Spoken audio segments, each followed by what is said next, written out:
안녕하십니까? 네, 행복한 안식일입니다. 화면이 안 되죠, 박지사님? 아유, 죄송합니다. 제가 준비하는데 이 화면이 안 떠서 네, 그냥 해야 될 것 같습니다. 오늘 우리 교사님들하고 우리 아이들 캠프를 시작하는 거 아시죠? 네, 지금 아이들 다 지금 캠프를 가 있기 때문에 우리 성도님들께서 캠프 기간 또 마칠 때까지 또 은혜 가운데 사고 없이 잘 마칠 수 있도록 함께 기도해 주셨으면 좋겠습니다. 열심히 준비했는데 안 떠서 조금 속상하긴 한데요. 오늘 저는 마지막 당부라는 제목을 가지고 말씀을 준비했습니다. 요한복음 13장 34절로 35절에 있는 말씀을 읽어드리겠습니다. 새 계명을 너희에게 주노니 서로 사랑하라. 내가 너희를 사랑한 것 같이 너희도 서로 사랑하라. 너희가 서로 사랑하면 이로써 모든 사람이 너희가 내 제자인 줄 알리라. 저는 오늘 저녁에 여러분들과 나눌 말씀을 준비하면서 약 거의 한 달이 돼 가는 것 같아요. 제 어머니가 8년 전에 뇌졸중으로 쓰러지셔서 응급실에 실려가셔서 사경을 헤매시다가 또 구사일생으로 살아나셔서 8년 동안 잘 지내시다가 또 한 달 전에 갑자기 또 뇌졸중이 왔어요. 2차로 재발이 돼서 또 다행히 또 옆에 있던 사람이 금방 발견해가지고 바로 가서 처치를 하셔서 또 회복이 또 되셨어요. 회복이 되셔서 집에 돌아오셨는데 그 여간에 있었던 일들을 이렇게 보면서 좀 안타까운 일들이 좀 있었어요. 안타까운 일들이 있어서 오랜 시간 신앙을 하셨는데도 불구하고 어머니와 아버지께서 그 마지막 그 위급한 시간에 보여주신 그 모습이 참 제 마음이 많이 아팠거든요. 어머니가 이제 집에 오실 때 사실 오시면 안 되는 상황이에요. 왜냐하면 호흡이 너무 가빠서 막 심장 박동이 뭐 거의 150, 160분당 그렇게 뛰고 산소호흡기가 없으면 숨쉬기가 벅차서 숨이 넘어갈 정도. 그런데도 불구하고 집에로 오고 싶어 하시는 거예요. 집에를. 나 여기서 병원에서 죽고 싶지 않으니까 집에 가서 죽을란다. 뭐 말씀도 못 하실 정도로 그런 상태에서 집에 오셨는데 오시자마자 어머니가 말씀을 못 하시는데 장롱을 가리키시면서 빨리 저기를 열어보라는 거예요. 빨리 열어보라. 열어봤어요. 열어봤더니 빨리 통장을 찾으라는 거예요.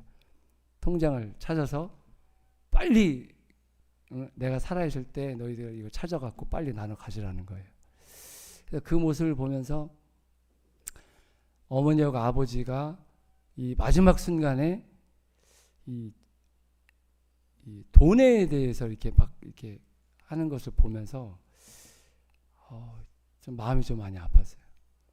사실은 우리가 여러분들이 너무나 잘 아시는 것처럼 사실 우리가 살아가면서 돈이 중요하긴 한데 사실 돈이 자녀들한테 남겨주기 위해서 돈을 모으시면 안 돼요.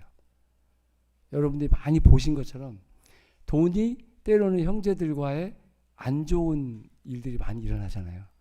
그래서 사실은 자녀들이 성장해서 결혼을 하고 출가하면 이제 그들의 인생인 거예요. 그 다음에는 이 부모님들은 그 돈을 가지고 내 남은 인생을 위해서 어느 정도 있어야 되지만 사실은 하나님의 사업을 위해서 열심히 봉사하시고 헌신하셔야 돼요. 우리의 보물을 하늘에 쌓으라고 하셨기 때문에 우리의 보물이 하늘에 있어야만 우리가 그 마지막 순간에 우리의 마음이 어때요? 자녀들이 모였을 때 자녀들한테 믿음의 유산을 남겨주셔야 되는데 그렇지 못한 모습을 봤을 때 제 마음이 많이 아팠거든요. 그래서 성경에서 마지막 살아갔던 믿음의 조상들, 또 예수님은 우리에게 어떤 말씀을 하셨을까? 그래서 제가 이제 쭉 목사님한테 설교를 하라고 말씀하셔서 제가 준비하면서 이렇게 딱 이렇게 맞았어요. 그 수익이. 그래서 어떤 말씀을 드릴까 하다가 이 말씀을 이렇게 봤는데요. 제일 먼저 제가 떠오른 건 신명기 27장에 모세가 우리에게 준 말씀입니다. 27장에서 30장에는 이런 말씀이 있어요.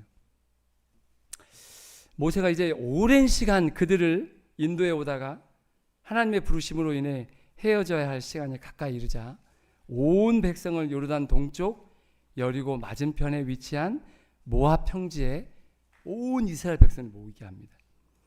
이스라엘 백성이 가나안 땅으로 들어가기 직전 마지막으로 진을 쳤던 곳이기도 합니다. 모세는 이곳에서 백성들에게 하나님의 율법을 다시 설명합니다. 순종을 당부하면서 그의 마지막 설교를 하게 되는데요. 신명기 1장에서 4장에서는 과거를 회상하라. 지난 40년의 광야 생활을 돌아보며 하나님의 신실하심을 강조하고 있습니다. 불순종으로 가데스 바네아에서 실패했던 조상들의 전례를 밟지 말 것을 경고하고 있습니다. 신명기 5장으로부터 26장까지는 현재 그들에게 알려주시는 삶의 규범과 율법을 잘 지키라는 것입니다. 마음과 뜻과 힘을 다해 하나님을 사랑할 것을 강력하게 명령하고 있습니다. 10계명을 재차 강조하며 사회적 약자인 고아와 과부, 나그네를 돌보는 공의로운 삶을 살라고 당부하고 있습니다. 신명기 27장으로부터 30장에는 순종과 불순종 앞에 놓인 축복과 저주를 선포하며 결단을 촉구하고 있습니다. 하나님의 말씀에 순종하면 들어가도 복을 받고 나가도 복을 받지만 우상을 숭배하고 말씀을 버리면 저주와 멸망이 있을 것임을 엄중히 경고하고 있습니다. 모세는 하나님께서 행하신 일을 잊지 말고 마음을 다해 그분을 사랑하며 율법을 지킴으로써 약속의 땅에서 영원한 복을 누리라고 간곡하게 당부하고 있습니다. 이제 모세를 뒤이어 이스라엘 백성의 지도자가 된 여호수아도 역시 모세가 당부했던 대로 백성들을 세겜으로 모으고 여호수아 23장 1절에 있는 말씀입니다. 이런 말씀을 하고 있습니다.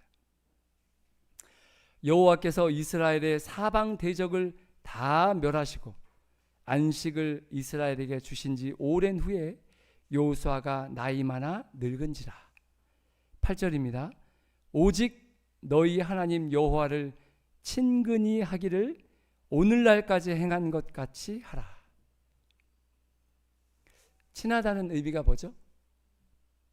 친근히 한다는 의미는 우리가 일주일에 한 번 혹은 두세 번 만나죠.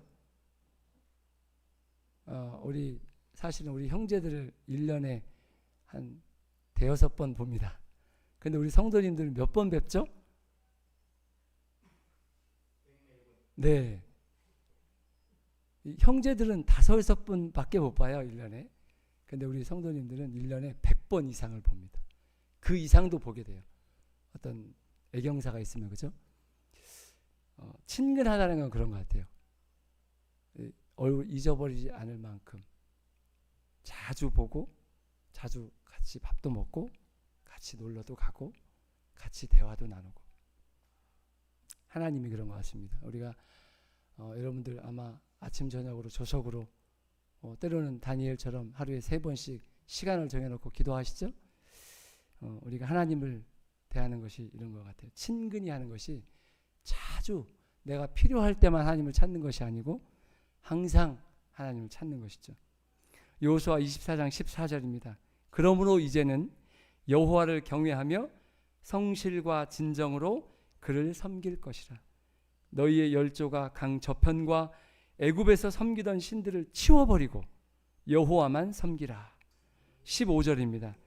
만일 여호와를 섬기는 것이 너희에게 좋지 않게 보이거든 너희 조상들이 강 저쪽에서 섬기던 신들이든지 또는 너희가 거주하는 땅에 있는 아모리 족속의 신들이든지 너희가 섬길 자를 오늘 택하라. 오직 나와 내 집은 여호와를 섬기노라 하니.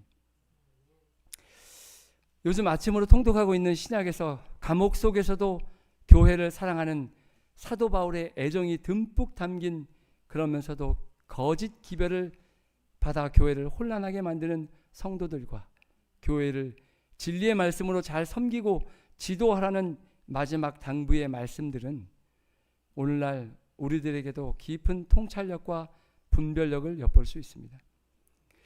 디모데후서 4장에는 죽음을 직감한 바울이 영적인 아들 디모데에게 보낸 편지에서 이렇게 권면하고 있습니다.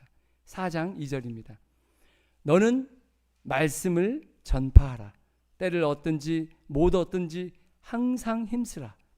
범사의 오래 참음과 가르침으로 경책하며 경계하며 권하라.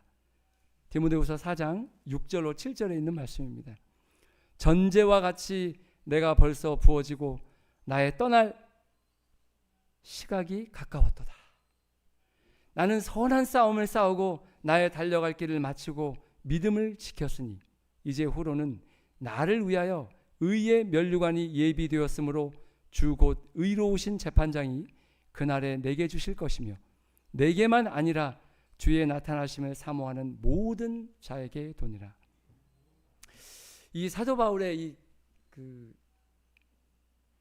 간증이 참 마음에 깊은 울림이 있습니다. 사도 바울은 이 4장 6절 7절에 있는 말씀처럼 나의 달려갈 길을 마치고 믿음을 지켰으니 이제 후로는 나를 위하여 의의 면류관이 예비되었다.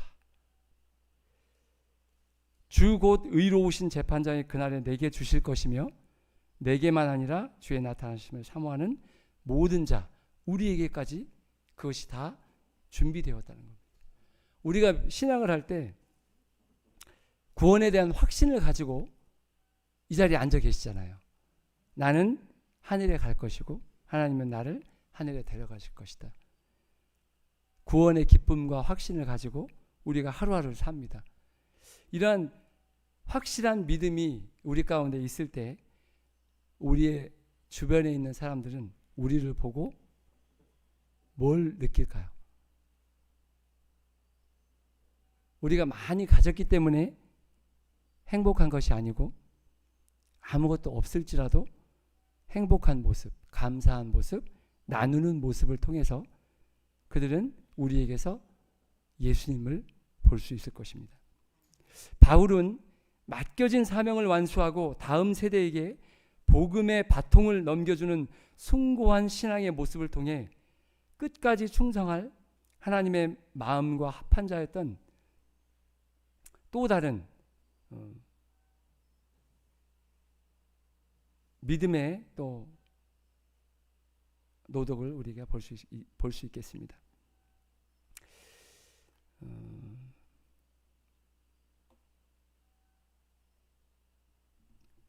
다음은 다윗이 남겨졌던 우리에게 남긴 유언입니다. 그는 죽음을 앞두고 아들 솔로몬을 부릅니다. 열왕기상 2장 1절로 3절입니다. 다윗이 죽을 날이 임박하매 그의 아들 솔로몬에게 명령하여 이르되 내가 이 세상 모든 사람이 가는 길로 가게 되었노니 너는 힘써 대장부가 되고 내 하나님 여호와의 명령을 지켜 그 길로 행하여 그 법률과 계명과 율례와 증거를 모세의 율법에 기록된 대로 지키라. 그리하면 내가 무엇을 하든지 어디로 가든지 형통하리라 그랬습니다. 저는 성경을 읽으면서 법률, 계명, 율례 이런 말씀들이 나오면 이게 같은 건가?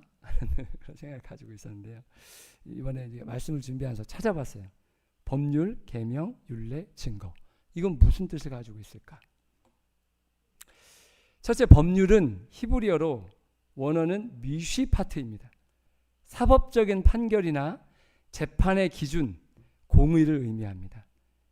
선지자는 통치자나 재판장들이 백성을 다스릴 때 사사로운 감정이나 뇌물에 흔들리지 않고 오직 하나님의 공의에 기초하여 판결해야 함을 자주 강조하고 있습니다. 두 번째는 계명입니다.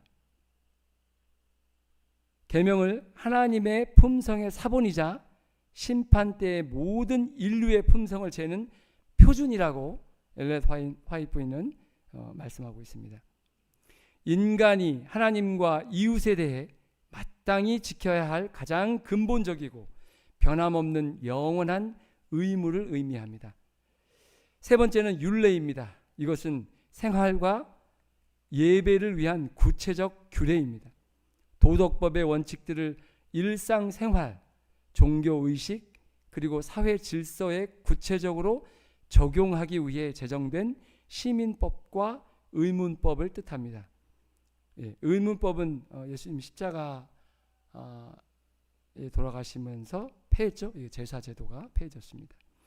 이에 대해서 부조화 선지자 32장에는 율법과 언약에서 화이트 선지자는 이렇게 말하고 있습니다. 이스라엘 백성들이 십계명의 원칙을 잊지 않도록 하기 위해 하나님께서 모세에게 세부적인 지시들을 기록하게 하셨다고 설명합니다. 아무도 그릇되지 않도록 구체적인 방법으로 주어졌습니다. 일상 속에서 계명을 어떻게 실천해야 하는지 가르쳐주는 세부 법규들이 바로 율례입니다. 네 번째는 증거입니다. 하나님께서 인간과 맺으신 언약의 성격, 그리고 인간이 순종하거나 불순종할 때 따르는 보상과 형벌에 대한 하나님의 엄숙한 선언과 경고를 뜻합니다. 십계명이 들어있는 궤를 증거궤라고 부르는 것도 같은 맥락입니다.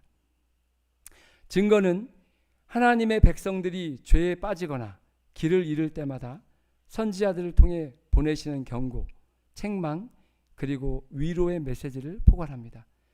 하나님이 인류 역사 속에서 어떻게 행하셨는지 증언하는 말씀이기도 합니다. 화이트 선지자는 이 네 가지 요소가 서로 분리된 것이 아니라 모세의 율법에 기록된 하나님의 거룩한 뜻이라는 하나의 거대한 체계를 이룬다고 보았습니다.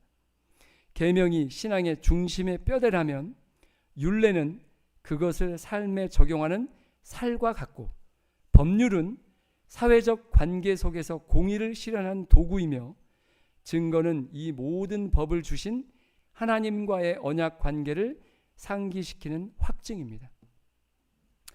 마지막으로 예수님께서 승천하시기 전에 제자들에게 자주 하셨던 말씀이면서 다시 반복해서 말씀하시는 당부입니다. 요한복음 13장 34절로 35절에 있는 말씀입니다. 새 계명을 너희에게 주노니 서로 사랑하라.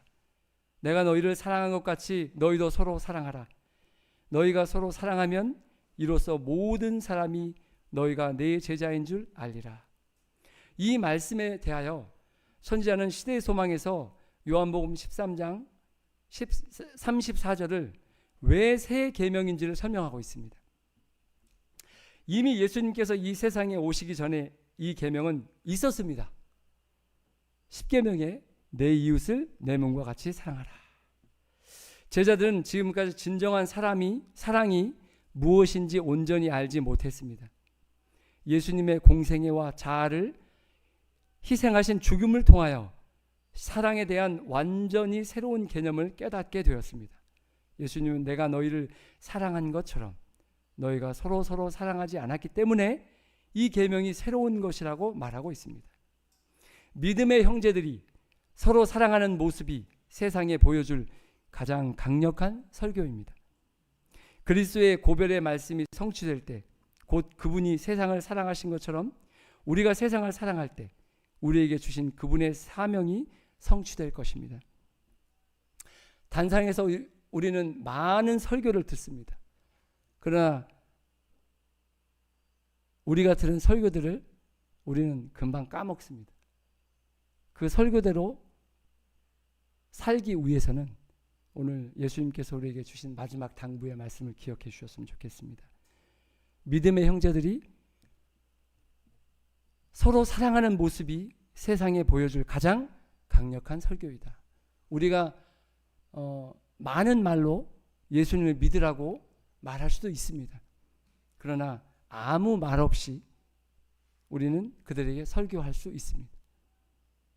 더 많이 사랑하고 더 많이 베풀고 더 많이 용서하고, 그것이 바로 우리 예수님께서 새 계명을 너에게 주노니 하는 말씀인 것 같습니다.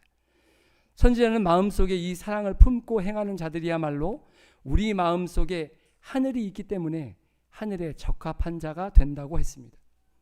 이 명령을 따르는 것이 그리스도인의 품성 변화의 정점임을 밝히고 있습니다. 인간의 노력으로 흉내내는 친절이 아니라 그리스도의 십자가 사랑을 경험한 자들이 성령의 능력으로 서로를 조건 없이 품어주는 연합의 원동력이 될 것입니다. 저는 인생의 마지막이 다가옴을 직감했을 때 우리의 마음이 과연 평상시에 무엇을 말하고 생각하며 어디에 많은 시간을 투자해야 할까를 생각하면서 이 시간에 믿음의 조상들이 남겨질 사람들에게 남기고자 했던 유언들을 살펴보았습니다. 여러분은 나는 이렇게 살다가 갔으면 좋겠다고 생각해 보신 적 있으신가요? 얼마를 살았던 뒤돌아보면 항상 후회가 남는 것이 우리의 삶입니다. 성경은 나이가 들면서 육체가 약해지는 것을 자연스럽게 받아들이되 내면의 영혼은 더욱 순결하고 단단해져야 한다고 말합니다. 고린도후서 4장 16절입니다. 그러므로 우리가 낙심하지 아니하노니 우리의 겉사람은 낡아지나 우리의 속사람은 날마다 새로워지도다. 성경은 노년을 여전히 푸르고 결실할 수 있는 당당한 나무로 묘사합니다. 시편 92편 14절입니다. 그들은 늙어도 여전히 결실하며 진액이 풍족하고 빛이 청청하니. 우리가 잘 알듯이 성경이 말하는 죽음은 끝이 아니라 눈물과 아픔이 없는 영원한 하늘나라로 가는 여정의 또 다른 시작입니다. 그래서 우리는 두려움이 아닌 평안과 소망을 품고 살 수 있는 것입니다. 규대교회 성도님들 모두 감사와 평안을 가지고 주변에 복을 끼치며 영원을 준비하시기를 바라면서 오늘 말씀을 마치겠습니다. 기도하겠습니다.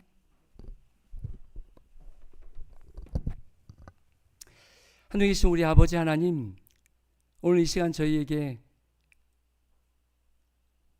생명의 말씀 가운데 믿음의 조상들이 인생의 마지막 여정을 보내면서 남겨질 세대들에게 당부하고 다시 재차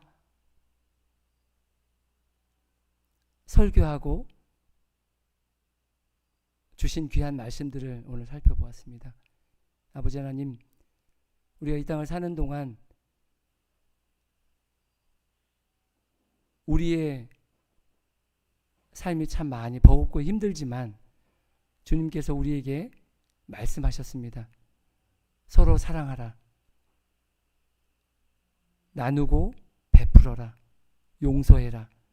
주님께서 주신 말씀들은, 또 명령들은 너무나 쉽고 또 확실합니다.